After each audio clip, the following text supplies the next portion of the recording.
আজি 17/1/2024 বৰ্ষৰ প্ৰাতঃ মুৰলী। ওম শান্তি। বাপ দাদা মধুবন। আজি বাবাই কৈছে, মৰমৰ সন্তানসকল,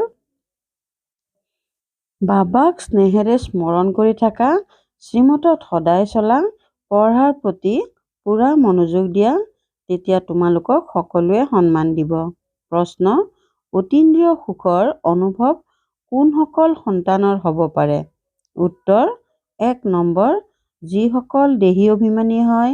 ইয়াৰ বাবে যেতিয়া কাৰোবাৰ লগত কথা পাতা অথবা বুজোৱা, তেতিয়া বুজিবা মই আত্মা ভাইৰ সৈতে কথা পাতি আছো। ভাইৰ দৃষ্টি দৃঢ় কৰিলে দেহী অভিমানী হৈ যাবা। 2 নম্বৰ, যিসকলৰ নিচা আছে যে আমি ভগৱানৰ বিদ্যাৰ্থী, তেওঁলোকৰে অতীন্দ্ৰিয় সুখৰ অনুভৱ হ'ব। গীত: কোন আহিল মোৰ মনৰ দুৱাৰ দলিলৈ। ওম শান্তি। পিতাই বহি সন্তানসকলক বুজাই আছে। আন কোনো সংস্থাত এনেকৈ নকয় যে পিতাই সন্তানসকলক বুজায়। সন্তানসকলে জানে সঁচাকৈ সকলো সন্তানৰ পিতা এজনেই, সকলো ভাই। সেই পিতাৰ পৰা নিশ্চয় উত্তৰাধিকাৰ পোৱা যায়। চক্ৰৰ ওপৰতো তোমালোকে ভালদৰে বুজাব পাৰা যে এয়া হৈছে সংগম, য'ত মুক্তি, জীৱন মুক্তি পোৱা যায়। তোমালোক সন্তানসকল জীৱন মুক্তিত যাবা, তেতিয়া বাকী সকলো মুক্তিত যাব। সদ্গতিদাতা, মুক্তিদাতা, মাৰ্গদৰ্শক বুলি তেওঁকেই কোৱা হয়। ৰাৱণ ৰাজ্যত কিমান অনেক মনুষ্য আছে। ৰাম ৰাজ্যত এটাই আদি সনাতন দেৱী দেৱতা ধৰ্ম আছিল। তেওঁলোকক আৰ্য আৰু অনাৰ্য বুলি কোৱা হয়। ভাল সংস্কাৰ ধাৰণ কৰাসকলক আৰ্য আৰু নকৰাসকলক অনাৰ্য বুলি কোৱা হয়। ইয়াৰ অৰ্থও কোনেও নাজানে যে ভাল সংস্কাৰৰ পৰা আকৌ বেয়া সংস্কাৰ কেনেকৈ হ'ল। ভাল সংস্কাৰধাৰী এই দেৱতাসকল আছিল। 84 জন্মৰ পাছত বেয়া সংস্কাৰ হ'ল। যিসকল উচ্চতকৈ উচ্চ পূজ্য আছিল, তেওঁলোক পূজাৰী হৈ গ'ল। আমিয়ে সেয়া আছিলোৰ অৰ্থও পিতাই বুজায়। চিৰিৰ ওপৰত বুজাবলৈ বহুত ভাল। এনেকুৱা নহয় যে আত্মাই পৰমাত্মা, পৰমাত্মাই আত্মা, নহয়। এইখনটো হৈছে বিৰাট নাটক। তোমালোকে জানা যে আমিয়েই পূজ্য আছিলো, পুনৰ পূজাৰী হলো, অৰ্থাৎ আমিয়েই দেৱতা, পুনৰ ক্ষত্ৰিয় হওঁ। চিৰিটো নিশ্চয় নামিব নহয়। এয়াও হিচাপ আছে। 84 জন্ম কোনে লয়? পিতাই কয়, তোমালোকে নিজৰ জন্মৰ বিষয়ে নাজানা। মই তোমালোকক শুনাওঁ। এয়া হৈছে চক্ৰ, তাত আমিয়েই দেৱতা, ক্ষত্ৰিয় আদি হওঁ। 21 জন্মটো প্ৰসিদ্ধ। মনুষ্যই এই কথাবোৰ নাজানে, কিয়নো তমো প্ৰধান। এতিয়া তোমালোক সন্তানসকলে সম্পূৰ্ণ জ্ঞান পাইছা, কিন্তু কোনেও কাচিতহে বুজি পায়। সেয়েহে কোৱা হয়, লাখৰ ভিতৰত কোনোবাইহে আহি জ্ঞান ল'ব আৰু দেৱতা ধৰ্মৰ হ'ব। এই ক্ষেত্ৰত আচৰিত হ'ব নালাগে। চক্ৰৰ ওপৰত বুজাবলৈ বহুত সহজ। এয়া সত্যযুগ, এয়া কলিযুগ, কিয়নো সত্যযুগত বহুত কম জনসংখ্যা থাকিব। বৃক্ষ প্ৰথমতে সৰু হয়, পাছত বৃদ্ধি হৈ গৈ থাকে। এই বৃক্ষৰ কথা কোনেও নাজানে আৰু ব্ৰহ্মাৰ কথাও কাচিতহে বুজি পায়।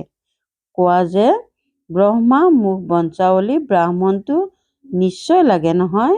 এয়া হৈছে তুলি লোৱা সন্তান।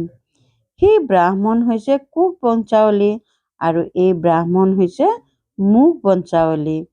এয়া হৈছে পৰৰ ৰাৱণ ৰাজ্য। পিতা আহি ৰাম ৰাজ্য স্থাপনা কৰিবলগীয়া হয়। সেয়েহে কাৰোবাৰ শৰীৰতো প্ৰৱেশ কৰিবই নহয়। এয়া চোৱা, এওঁ বৃক্ষৰ একেবাৰে ওপৰত থিয় হৈ আছে। ইয়াৰ জৰাজীৰ্ণ অৱস্থা। পিতাই কয়, মই বহুত জন্মৰ শেষৰ জন্মত প্ৰৱেশ কৰোঁ।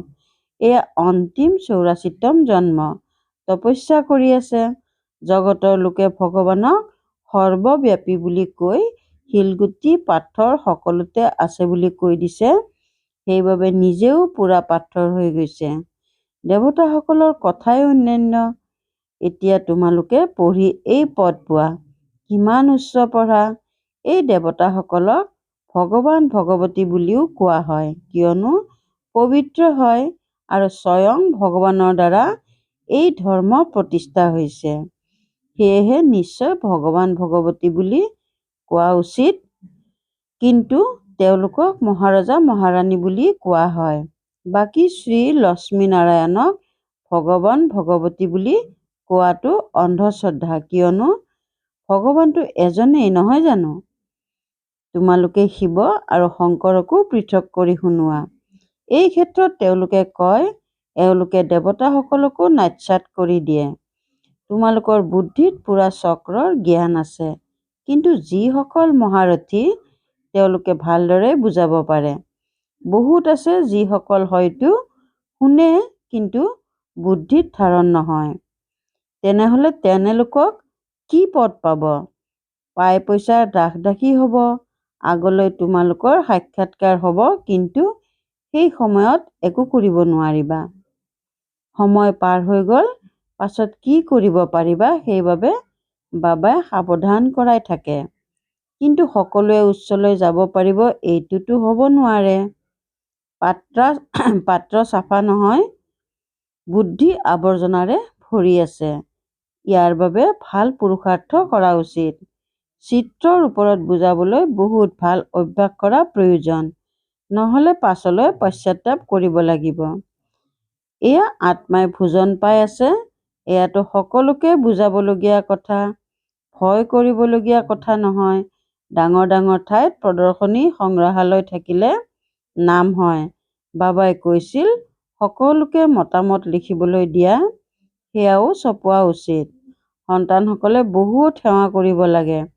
ইয়াৰ বাবে বহুত বিচাৰ কৰি চাব লাগে, বুজোতা হয় নে নহয়। এয়া হৈছে নতুন সৃষ্টি, এয়া হৈছে পুৰণি সৃষ্টি। এয়াতো যিকোনো লোকে বুজিব পাৰে, কেৱল সময় দীঘলীয়া কৰি দিছে। সেয়েহে মনুষ্য বিভ্ৰান্ত হৈ যায়। প্ৰথমতে পিতাৰ পৰিচয় দিব লাগে। যিসকল দেহী অভিমানী হৈ থাকে তেওঁলোকেহে অতীন্দ্ৰিয় সুখত থাকিব পাৰে। কেৱল ভাষণ দিলে কাম নহয়। যেতিয়া ভাষণ দিয়া তেতিয়াও বুজিব লাগে যে মই আত্মা ভাইক বুজাই আছো। আত্মা অভিমানী হোৱা, তাৰ বাবে বহুত পৰিশ্ৰম প্ৰয়োজন, কিন্তু সন্তানসকলে বাৰে বাৰে পাহৰি যায়। পিতা আহি সন্তানসকলক বুজায়। গায়নো আছে, আত্মা পৰমাত্মা বিচ্ছিন্ন হৈ থাকিল। ইয়াৰ অৰ্থও তোমালোকে জানা। যিসকল মহাৰথী তেওঁলোকে নিজক আত্মা বুলি বুজি পিতাক স্মৰণ কৰিবলৈ বহুত অভ্যাস কৰিব লাগে। তেতিয়াহে নিজক শক্তিশালী বুলি ভাবিব। যিসকলে নিজক আত্মা বুলিয়েই নুবুজে তেওঁলোকে কি ধাৰণা কৰিব? স্মৃতিত থাকিলেহে তেওঁলোকৰ শক্তি আহিব। জ্ঞানক বল বুলি কোৱা নহয়, যোগ বল বুলি কোৱা হয়। যোগ বলৰ দ্বাৰাহে তোমালোক বিশ্বৰ মালিক হ'বা। এতিয়া তোমালোকে বহুতক নিজৰ সমান কৰি তুলিব লাগে। যেতিয়ালৈকে বহুতকে নিজৰ সমান কৰি নুতুলা, তেতিয়ালৈকে বিনাশ হ'ব নোৱাৰে। হয়তো ডাঙৰ যুদ্ধ লাগিব, কিন্তু পুনৰ বন্ধ হৈ যাব। এতিয়াতো বহুতৰে ওচৰত বোমা আছে, কিন্তু সেয়া ৰাখি থোৱা বস্তু নহয়। পুৰণি সৃষ্টিৰ বিনাশ আৰু এক আদি সনাতন দেৱী দেৱতা ধৰ্মৰ প্ৰতিষ্ঠা নিশ্চয় হ'ব। অলপ দিনৰ পাছতে ক'ব যথাযথ এয়াই সেই মহাভাৰতৰ যুদ্ধ। ভগৱানো নিশ্চয় আছে। যেতিয়া তোমালোকৰ ওচৰলৈ বহুত মনুষ্য আহিব, তেতিয়া সকলোৱে মান্যতা দিবলৈ আৰম্ভ কৰিব। ক'ব এওঁলোকৰতো বহুত বৃদ্ধি হৈ গৈ আছে, এওঁলোকৰ বহুত শক্তি আছে। তোমালোক যিমান স্মৃতিত থাকিবা, সিমানেই তোমালোকৰ শক্তি আহিব। পিতাৰ স্মৃতিৰেই তোমালোকে আনকো প্ৰকাশ দিয়া। এই দাদাইও ব্ৰহ্মায়ো কয়, মোতকৈও এই সন্তানসকলে বহুত ভাল সেৱা কৰে। এতিয়া অলপ দেৰি আছে। যথাৰ্থ ৰীতিৰে যুগযুক্ত হৈ কোনেও থাকিব নোৱাৰে। নিজেও অনুভৱ কৰে যে আমাৰ যুগ কম, সেইবাবে যথাৰ্থ ৰীতিৰে তীৰ নালাগে।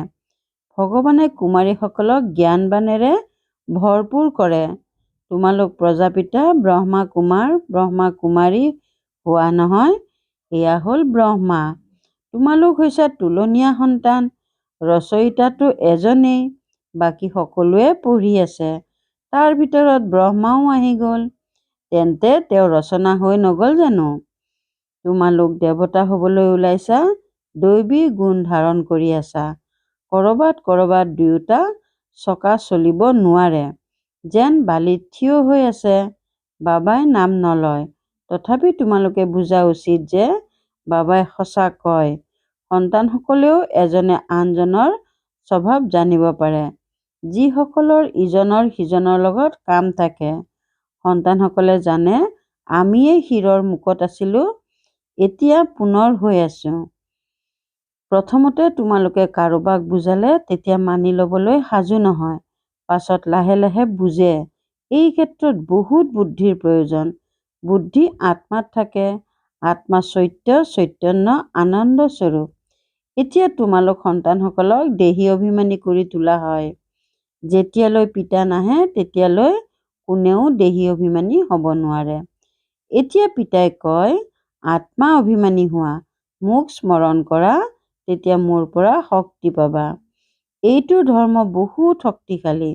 গোটেই বিশ্বত ৰাজত্ব কৰা কম কথা জানো? তোমালোকে পিতাৰ সৈতে যোগসূত্ৰ গঢ়িলে শক্তি পোৱা। এয়া হৈছে নতুন কথা, যিবোৰ ভালদৰে বুজাবলগীয়া হয়। তেওঁৱেই আত্মাৰ বেহদৰ পিতা, তেওঁৱেই নতুন সৃষ্টিৰ ৰচয়িতা। গতিকে শিৱৰ কৰ্তব্যৰ বিষয়ে বুজোৱা যে তেওঁ আহি কি কৰে।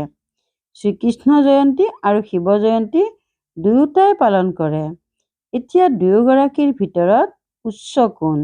উচ্চতকৈ উচ্চ হৈছে নিৰাকাৰ। তেওঁ কি কৰিলে যাৰ বাবে শিৱ জয়ন্তী পালন কৰা হয়? কৃষ্ণই কি কৰিলে? লিখা আছে যে পৰমপিতা পৰমাত্মা সাধাৰণ বৃদ্ধ শৰীৰত আহি স্থাপনা কৰে। অনেক প্ৰকাৰৰ মত মতান্তৰ আছে। শ্ৰীমতো এটাই, যাৰ দ্বাৰা তোমালোক শ্ৰেষ্ঠ হোৱা। মানৱ মতেৰে শ্ৰেষ্ঠ কেনেকৈ হবা? এয়া ঈশ্বৰীয় মত, যি তোমালোকে সংগমত এবাৰেই পোৱা। দেৱতাসকলেতো মত নিদিয়ে। মনুষ্যৰ পৰা দেৱতা হৈ গ'ল, বছ, শেষ। তাত গুৰু আদিৰো শৰণ নলয়। ইয়াত মনুষ্যই গুৰুৰ পৰা মত লয়। সেয়েহে যুক্তিৰে বুজাব লাগে যে আমি ৰাজযোগী। হঠযোগীয়ে কেতিয়াও ৰাজযোগ শিকাব নোৱাৰে। তেওঁলোক হয়েই নিবৃত্তি মাৰ্গৰ। প্ৰবৃত্তি মাৰ্গসকলেহে তীৰ্থলৈ যাব লাগে। তোমালোক সন্তানসকলে কোনো কথাত বিভ্ৰান্ত হ'ব নালাগে। এইখন পূৰ্ব নিৰ্ধাৰিত ড্ৰামা, যি পুনৰাবৃত্তি হৈ থাকে। তোমালোকৰ সেৱাও কল্পপূৰ্বৰ নিচিনাকৈ হয়। ড্ৰামায়ে তোমালোকক পুৰুষাৰ্থ কৰায়, সেয়াও তোমালোকে কল্পপূৰ্বৰ দৰে কৰা। পুৰুষাৰ্থীসকলৰ চাল চলনৰ পৰা গম পোৱা যায়। সেইবাবে প্ৰদৰ্শনীত দল চাই মাৰ্গদৰ্শক দিয়া হয়, যাতে ভালদৰে বুজাব পাৰে। পঢ়াওঁতা পিতাই ভালদৰে জানে কিমান বিশাল বৃহৎ বুদ্ধিৰ কৰি তোলে। তোমালোকৰ নিচা থাকিব লাগে যে আমি কাৰ সন্তান। ভগৱানে আমাক পঢ়ায়, কোনোৱে পঢ়িব নোৱাৰিলে আঁতৰি যায়। ভগৱানেও নিজে জানে যে এয়া মোৰ সন্তান নহয়। তোমালোকে দেখিবলৈ পোৱা, ভগৱানৰ সন্তানে পঢ়িছিল, আকৌ আঁতৰি গ'ল, পুনৰ কিবা বুজি পালে, তেতিয়া আকৌ পঢ়াত লাগি যায়। পুনৰ যোগত ভালদৰে থাকিলে উচ্চ পদ পাব পাৰে। বুজিব যে যথাযথ মই বহুত সময় নষ্ট কৰিলোঁ যে এনেহেন স্কুল ত্যাগ কৰিলোঁ। এতিয়া নিশ্চয় পিতাৰ পৰা উত্তৰাধিকাৰ ল'ম। পিতাক স্মৰণ কৰি কৰি অথবা বাবা বাবা বুলি কৈ ৰোমাঞ্চিত হৈ যোৱা উচিত। বাবাই আমাক উচ্চ পদ প্ৰাপ্ত কৰায়। আমি কিমান ভাগ্যশালী। বাৰে বাৰে বাবা স্মৃতিত আহিলে, নিৰ্দেশনা অনুসৰি চলি থাকিলে বহুত উন্নতি হ'ব। পাছত তেওঁলোকক সকলোৱে বহুত সন্মান দিব। পিতাই কয়, অশিক্ষিতসকল শিক্ষিতসকলৰ আগত নতশিৰ হ'ব। দেহ অভিমানীসকলৰ দৈৱী গুণ ধাৰণ হ'ব নোৱাৰে। তোমালোকৰ চেহেৰা অতি উত্তম হোৱা উচিত। কোৱা হয়, অতীন্দ্ৰিয় সুখৰ কথা তেওঁলোকক সোধা যাক ভগৱানে পঢ়ায়। পঢ়াৰ প্ৰতি কিমান মনোযোগ দিয়া উচিত আৰু শ্ৰীমতত চলা উচিত। তোমালোকৰ যোগৰ শক্তিৰ দ্বাৰা বিশ্বও পবিত্ৰ হৈ যায়। তোমালোকে যোগৰ দ্বাৰা বিশ্বক পবিত্ৰ কৰি তোলা। চমৎকাৰ হয়। গোবৰ্ধন পাহাৰ আঙুলিৰে উঠাব লাগে। এই শ্ৰী শ্ৰী সৃষ্টিক যিসকলে পবিত্ৰ কৰি তুলিলে, এয়া তেওঁলোকৰ স্মাৰক। ভাল বাৰু, অতি মৰমৰ কল্পৰ পাছত পুনৰাই মিলিত হোৱা সন্তানসকলৰ প্ৰতি মাতা পিতা বাপ দাদাৰ স্নেহপূৰ্ণ স্মৰণ আৰু সুপ্ৰভাত। আত্মিক পিতা আত্মিক সন্তানসকলক নমস্কাৰ। ধাৰণাৰ বাবে মুখ্য সাৰ 1 নম্বৰ, সত্য জ্ঞান বুদ্ধিত ধাৰণ কৰিবলৈ বুদ্ধিৰূপী পাত্ৰ পৰিষ্কাৰ আৰু স্বচ্ছ কৰিব লাগে। ব্যৰ্থ কথা বুদ্ধিৰ পৰা উলিয়াই দিব লাগে। 2 নম্বৰ, দৈবী গুণৰ ধাৰণা আৰু পঢ়াৰ প্ৰতি পূৰা মনোযোগ দি অতীন্দ্ৰিয় সুখৰ অনুভৱ কৰিব লাগে। সদায় এইটো নিচাত থাকিব লাগে যে আমি ভগৱানৰ সন্তান, তেওঁৱেই আমাক পঢ়ায়। বৰদান, নিশ্চয়তাৰ আধাৰত সম্পূৰ্ণতাত উপনীত হওঁতা নিশ্চয় বুদ্ধিৰ নিশ্চিন্ত হোৱা। নিশ্চয়তাৰ আধাৰত সম্পূৰ্ণতাত উপনীত হওঁতা নিশ্চয় বুদ্ধিৰ নিশ্চিন্ত হোৱা। নিশ্চয়তা হৈছে এই ব্ৰাহ্মণ জীৱনৰ সম্পন্নতাৰ আধাৰ আৰু এই আধাৰ মজবুত হ'লে সহজে আৰু তীব্ৰ গতিৰে সম্পূৰ্ণতাত উপনীত হোৱাটো নিশ্চিত। যিসকল যথাৰ্থ নিশ্চয় বুদ্ধিৰ, তেওঁলোক সদায় নিশ্চিত হৈ থাকে। যথাৰ্থ নিশ্চয়তা হৈছে নিজৰ আত্মস্বৰূপক জনা, মানি লোৱা আৰু সেই অনুসৰি চলা আৰু পিতা যি হয়, যেনেকুৱা হয়, যিটো ৰূপত ভূমিকা পালন কৰি আছে, সেয়া যথাৰ্থভাৱে জনা। এনেকুৱা নিশ্চয় বুদ্ধিৰ সকল বিজয়ী হয়। শ্লোগান, নিজৰ সময়, সুখ প্ৰাপ্তি আৰু ইচ্ছাবোৰক সকলোৰে প্ৰতি দান কৰোঁতাজনেই মহাদানী। নিজৰ সময়, সুখ প্ৰাপ্তি আৰু ইচ্ছাবোৰক সকলোৰে প্ৰতি দান কৰোঁতাজনেই মহাদানী। ওম শান্তি। অব্যক্ত চাইলেন্সৰ দ্বাৰা ডবল লাইট ফৰিষ্টা স্থিতিৰ অনুভৱ কৰা। যেনেকৈ আৰম্ভণিতে অভ্যাস কৰিছিলা, চলি আছা, কিন্তু স্থিতি এনেকুৱা যে অন্যভাৱে এয়া কোনো লাইট হৈ গৈছে। তেওঁলোকে শৰীৰ দেখা পোৱা নাছিল। এইটো অভ্যাসৰে সকলো প্ৰকাৰৰ পৰীক্ষাত উত্তীৰ্ণ হ'ল। গতিকে এতিয়া যিহেতু বহুত বেয়া সময় আহি আছে, গতিকে ডবল লাইট হৈ থকাৰ অভ্যাসো বঢ়োৱা। আনে যাতে সদায় তোমালোকৰ লাইটৰ ৰূপ দেখা পায়, এয়াই সুৰক্ষা। ভিতৰলৈ আহক আৰু লাইটৰ দুৰ্গ দেখা পাওক। ওম শান্তি।